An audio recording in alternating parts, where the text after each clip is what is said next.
Okay, sorry, we had some technical difficulties there, but we are back. So, I just got to the larynx. So you know about this part, how air travels from the upper airway down into the larynx and trachea. So the larynx actually sits up top here. It's not drawn in this diagram, but you will see it here. That's also the voice box. I'm not being sexist or feminist, but usually if you feel along your neck, you probably can't feel it. But in a male, they'll have a bigger larynx, which is covered by thyroid cartilage. And the reason for that is because it's where the vocal cords sit, and men generally have deeper voices. Although there is ups and downs, I've heard females with dodgy voices as well. So I can't be judgmental. Man is not about to throw shade on people. I'm all about the peace and love life. And I assume you are too until Hit 'Em Up comes on or that Jacket song comes on. But anyway, here we are.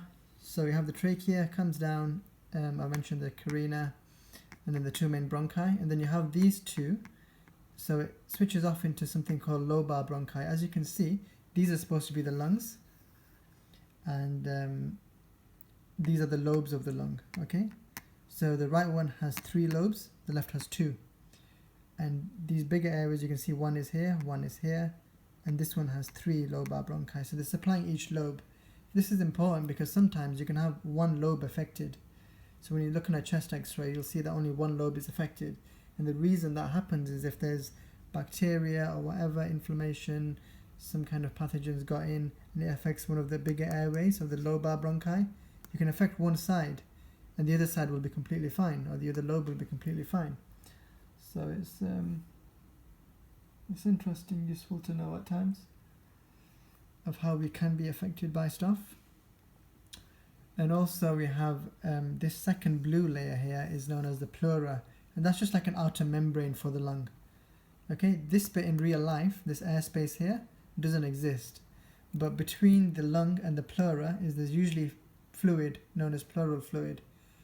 And the function is usually these two are stuck together in real life. Like the fluid is there to help keep things lubricated, but in real life it looks more like that rather than that. But for drawing purposes, I assume that's why the image is like that. So the outer membrane, the outer pleural membrane, attaches to the inner intercostal muscles. So you have your ribs, and costal just means ribs, inter means between. So it's the muscles between the ribs. You have them underneath the rib and externally as well. And they're just muscles between the ribs there. And the outer lining of the lung, or the pleural membrane, will attach to the inner intercostal muscle. And the reason for that is, so when you breathe in and your ribs expand and they go up and out, because as you breathe in, what you're trying to do is you're trying to decrease the pressure in this whole cavity. And it happens in a number of ways. So this is the diaphragm, and when you breathe in, your diaphragm contracts, and your intercostal muscles also contract, your outer intercostal muscles specifically. So your chest goes up and out, and the diaphragm also contracts. Now, if you've maybe or maybe not, you've realized yourself.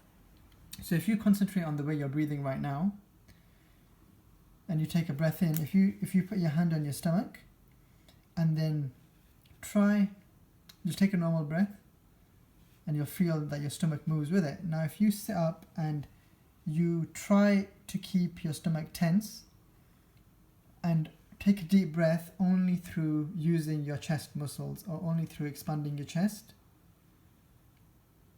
And imagine if you had to, and just take some deep breaths, and then after you've done that, try and use your stomach to breathe. So when you breathe in, let your stomach expand out, and see how much easier it is when you're supporting what your diaphragm does. So the way it works is your diaphragm contracts, and that's going to move your stomach.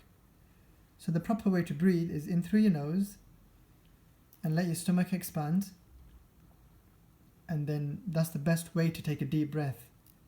So if you concentrate on only breathing with your chest and then concentrate only breathing with your stomach, you will see the more natural and easier way to breathe is through your stomach. Or through your diaphragm is probably the more effective way to word that, because you're not actually breathing through your stomach. But I shouldn't even say stomach, it's your abdomen. I'm becoming a layman. But yeah, hopefully you understand what I mean by practicing that or by seeing that. But that's why you can realize that if someone sat on your stomach, it would be quite hard to breathe because you're preventing this from decreasing. Usually, passively, 75% of the work that's done for our breathing is done by our diaphragm, whether we realize it or not. And our chest is just there to kind of help 25% or so, but the diaphragm does a lot of the work. Okay, so what else can we talk about here? Let's see what the next diagram is. Okay, so just to kind of review what we've already done, you know the trachea now. You know that it has C-shaped rings which prevent it collapsing. What else was I going to tell you? You also have a cricoid cartilage here. Okay, so you have your larynx, you have your cricoid cartilage, and this is your trachea and the rings, etc. that I was talking about. So the cricoid cartilage is the only ring that goes all the way around the trachea or the windpipe. These are all C-shaped and they don't go all the way around to the back. This one goes all the way around to the back. So when you push on the cricoid cartilage, which you can feel on yourself, but it's hard to explain without actually showing you on a model or pressing it. But it's regardless, what it does is when someone comes in and they've had an accident of some kind and you need to give them anesthesia, and you don't know if they've had something to eat and whether they're going to aspirate any stomach contents, they may have had a meal, etc. And what you're trying to prevent is food coming up this way and ending up in here or causing other problems or them being sick or any types of problems like that. So if you press on the cricoid cartilage, it's obviously not shown on this diagram, but you're pushing in. Oh, actually it is shown on this diagram. It's this bit here. So if you push in, you're blocking the esophagus, but the trachea stays open. And usually that's what you do. So you press on their cricoid while you're giving them anesthetic through a needle or whatever, and you're trying to induce them to sleep to prevent aspiration of stomach contents. That's what you do. So it's quite interesting bit of a fact to know that if you press on that, it's used to stop aspiration. Assuming all that made sense, which I hope it has. But if it doesn't, if you have questions, obviously you're more than welcome to ask me stuff. And I was also going to explain the air travel. So let me just see what else I've got on this slide, if I do have actually anything else or not. Okay, just trying to see what I need to cover. Okay, so you know about this now. Trachea, rings, main bronchi, lobar bronchi. It's nicely coloured here. It's actually quite easy to see how it works. Then these switch off into your bronchioles. And these bronchioles are usually what constrict when you have asthma. So as you can imagine, the airflow here actually goes straight through into the alveoli, and that's the main focus of getting air into our lungs so that they end up here. So if these are constricted, it's going to restrict the airflow. When you breathe in, the bronchioles naturally increase in size, like they expand, to let air entry in. But then when you breathe out, they're going to constrict again. So usually when someone has asthma, they'll breathe in fine when you listen to them on a stethoscope, but when they breathe out, you'll hear this wheeze, and that wheeze is indicative of asthma because they have inflammation of the bronchioles. They'll get production of mucus in the bronchioles. They'll be coughing. Usually if you have bronchitis as well, you know, smokers usually get bronchitis. They'll have lots of mucus producing in their bronchioles, which they'll have to cough up, etc. And usually it's the way if someone has inflammation from pneumonia or anything like that, they'll be coughing up different coloured sputum. You can tell whether an infection is active or inactive depending on the colour of the sputum. Like there's loads of things that we can go through. One of the issues when I talk about stuff is that I just end up on different tangents talking about all sorts of stuff. But I hope you're following what I'm talking about anyway. So air travel ends up in the alveoli. So we've got there. Just so you know a bit about how the mechanism of air in and out. The reason that the diaphragm contracts and the reason that your intercostal muscles have to move your ribs up and out is to increase the volume in here. So the volume of air outside, externally, is higher than what is inside the lung before you breathe in, if that makes sense. So if the pressure outside is 760 millimoles of mercury, and the pressure inside here is 758, which usually is roughly about that much, I think.